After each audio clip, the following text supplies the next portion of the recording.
Any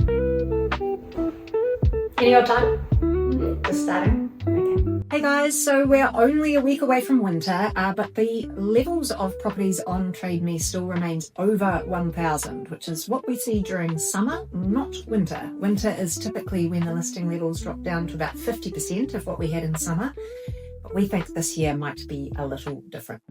And that doesn't mean winter's still not a good time to sell for some properties.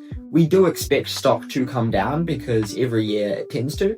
It's more just we don't see it coming down in the same way it usually does and in the same percentage because stock is just sticking around for longer than it used to. And I think also a lot of the stock that will be staying on there through winter has probably already been on for a couple of months, so they're not new opportunities. And I think buyers do look at properties that have been on for a longer period of time slightly differently to what they might have in a more buoyant market. They're not looking at the date it came on and going, crikey, there must be something wrong with this home to have not sold. But nonetheless, older stock will have been seen by a lot of eyeballs already, and it's not that kind of, fresh, new opportunity. But there is the opportunity there if you are a buyer to go through that old stock. We hear it all the time when the market is, over flooded with properties. Buyers will still come to us and say there's just not enough choice out there. And they're often referring to not enough new properties have come on that are kind of in their price range or what they're looking for.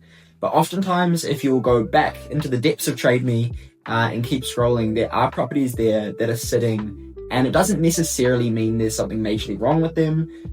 We're seeing it all the time where it's just almost impossible to predict which properties are going to sell easily in a campaign and which are going to take a while. So sometimes, there's nothing glaringly wrong, but it could just be something aesthetic that's easily changed that is meaning people aren't coming through the door.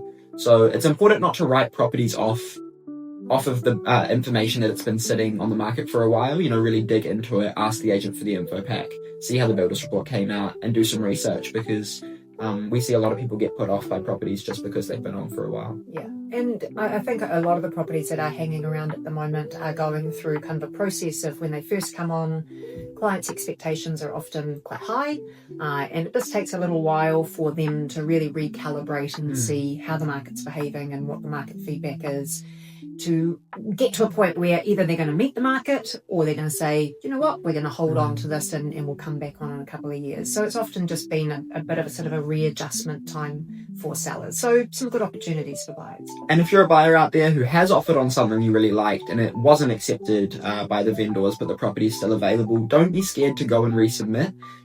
It's, often going to not be worth your while if you're resubmitting with no changes. But if you had some conditions in there that can be removed from further due diligence, and you do still really love the property, then it is worth trying again, because often it is that second offer where the vendors, can see that is what the market is giving and potentially market value.